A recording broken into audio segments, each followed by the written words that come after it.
Morning, Piggy. Morning. It's Monday morning. Y'all see this tomorrow morning, Tuesday morning. So it's today for y'all, but it's going to be yesterday for me. How you like that?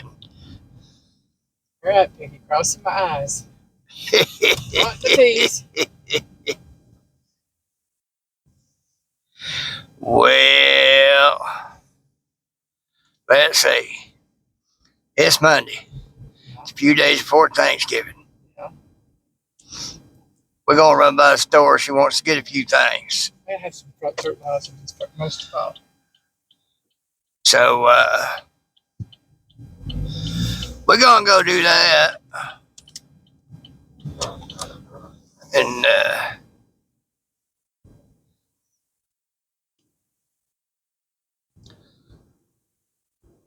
folks, when I talk about stuff,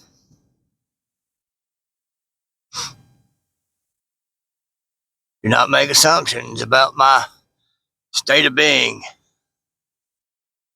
I talk about stuff, situations, things you go through, this, that, the other thing, blah, blah, blah. Does not mean I am sad. Because I ain't. I've been through a lot of stuff. Been through a lot of bad stuff. God's brought me through every bit of it.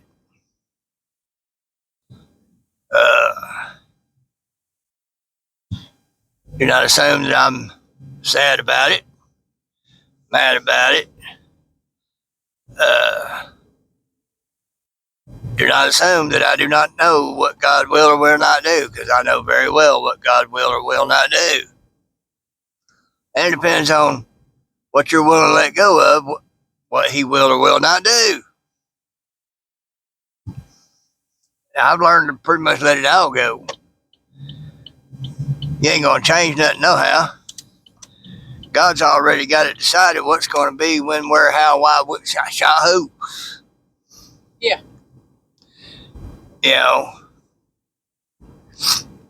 So, just bear in mind, I'm what sits here and waits on other folks that decide to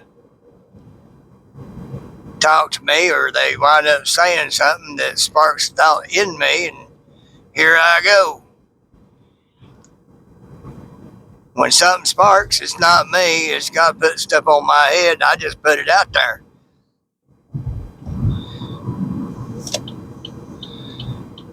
So, oftentimes to want to be helpful, but you're misunderstanding what somebody's saying, and you assume, y'all all know the saying on that one. You make a this out of you and me. 99.9% of the time you're going to be wrong about what you're assuming, because you want to be helpful. Sometimes the best way to be helpful is just not say nothing. Sometimes the best way to be helpful is to know you can't help, especially when it's the one who helps putting it out there. That's what I'm here for. That's my purpose. Give encouragement. I'm very patient. That's something else that God has taught me, is patience. I know that sooner or later, it might be a day, it might be 30 years. God's going to do something about it. Believe me, I know that 30-year wait. It might not ever be in my lifetime, but God will do something about it. So don't worry about it. That's part of letting go and letting God. Well, guess they decided they wanted to go somewhere else. Or if that truck takes a turn there. Yeah. Well, the crosswalk's up there. So, He doing right. He waited till he was far enough over before he cut across that crosswalk. He did right. He a pro. There's Rabbit Head.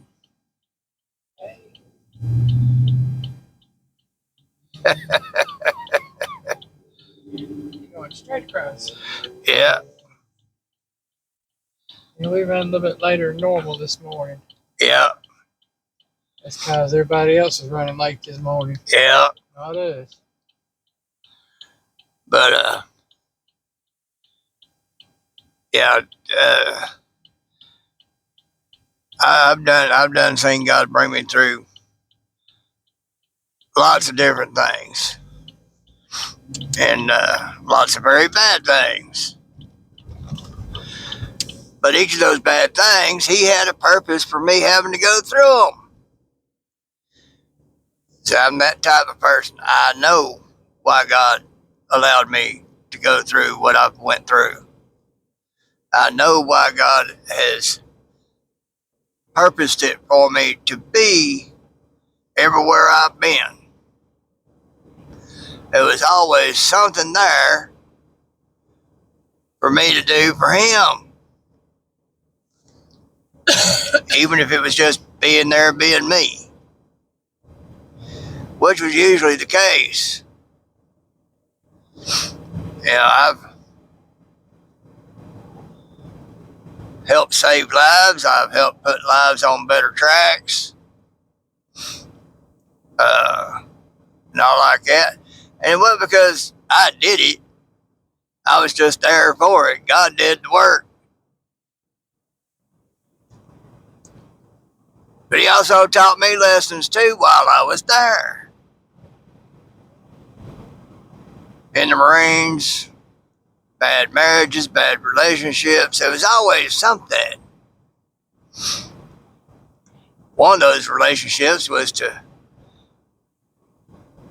teach somebody they only thought they worshiped God. Or at least they tried to portray that they did. And whether if you're serving God or you're serving the other one, God means for me to know it. He'll show it to me. If there's reason, talk to a guy at the gas station. He claimed to be Army. He's saying a bunch of stuff. But he said some things about all that he did in there that just didn't mash up together. So I'm kind of thinking, he saw my hat, wanted to thank me for my service and all like that and everything. Talked about having a lot of old Marines around him in his life, various places. So he wants, maybe he did do Army. He's also a couple of years older than me, but he got out later than me.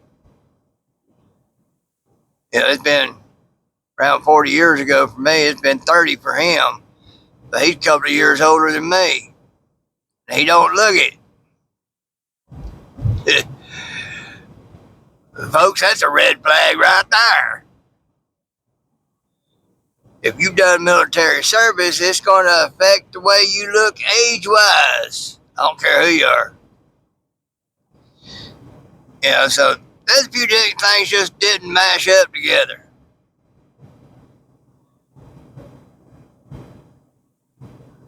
God's showing me I really don't think he was what he claimed to be. One job was bodyguard, but he's also driving a deuce and a half. Excuse me? With specialized communications gear in it. How can you do both? Actually, all three. I mean, if it's just a deuce and a half in the communications gear, I can get that. My MOS was communications. I was a field radio operator. I drove a radio jeep. than the Humvee when they phased out the Jeeps. But bodyguard on top of that. Oh, come on now. Of course, I wasn't going to call him out on it. You know, he was trying to be friendly and all that. Main thing that upset me about it is I needed to go to the wood chips. He's sitting there talking to me. I was going to put what I had up in the car and come back in and use the bathroom. Once dude finally decided to shut up, I just got in the car, we went home, and as soon as I got out the door, I did what I had to do. But God shows me stuff, folks. He'll show me if you're legit or just somebody who wants to be. But if you're also into other things while claiming to serve God, and other things I'm talking about, anything to do with witchcraft, means you serve two masters. You're only going to be loyal to one. And when you serve two masters, God will step back because you've not chosen him completely and wholly. So you wind up betraying one while actually serving the other. God will show that to me. You know, the Bible clearly states you cannot serve two masters, for you'll love the one and hate the other.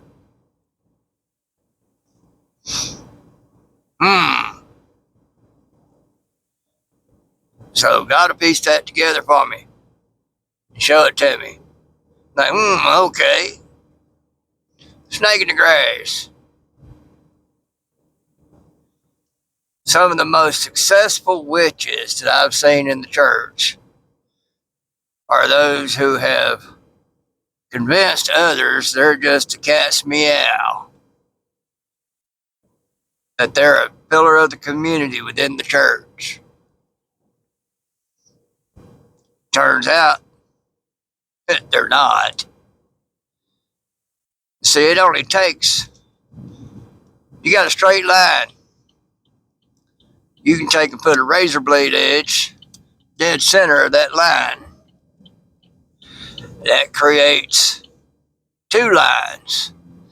And because of the angle of the edge, it don't seem like much at first, but you get 100 miles down the road, you're 1,000 miles away from where you was going.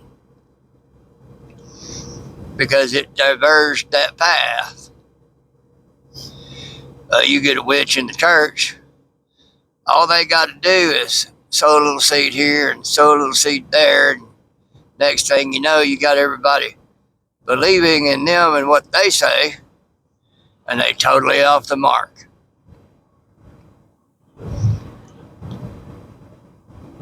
I've seen 3.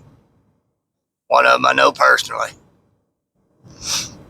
And there's another one that was from another country living off their husband's pension. Obviously a good pension.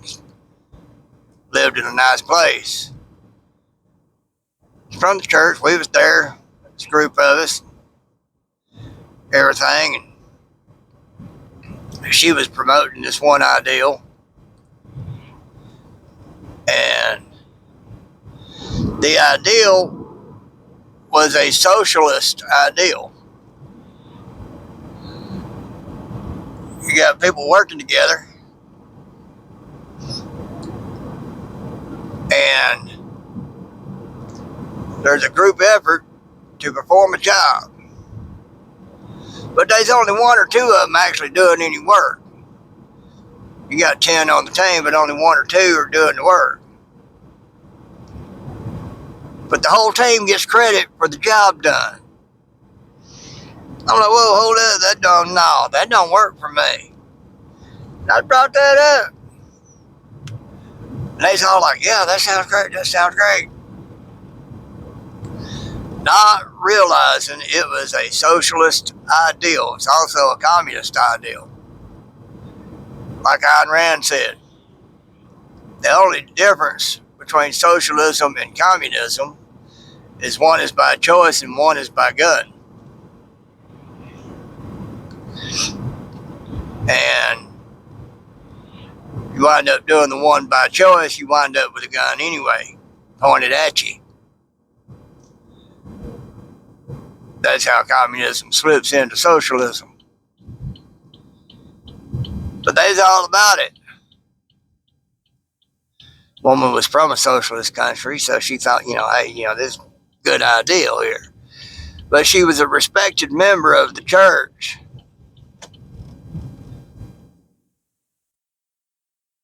And so therefore her words carried clout.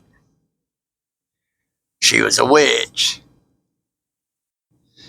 So, God will show me. If you ain't teetotal flying right, God will show me. And so beware. If you ain't totally legit to God, I'm going to know it. Now, am I the picture perfect, pristine example of what? No, I'm the worst thing you'll ever see as far as that goes. As far as what people envision a Christian to be. But you got to figure John the Baptist was tossed out into the desert because the mainstream rabbis didn't want him around. Why? Because he was preaching truth. And he knew the Messiah was coming. And the mainstream didn't want to hear that. So they didn't believe him. So they tossed him out as a desert preacher. That's why he was out in the desert. Well, God used that to make him strong his way. Consider the disciples. Some of them were considered the worst scum of the earth back in that time because of what they did. One was a doctor, one was a tax collector. Doctors were looked at bad enough. Tax collectors were looked at as worse. That was one of the worst things you could be in that day, was a tax collector. Look at some of the prophets. A lot of people want to think they were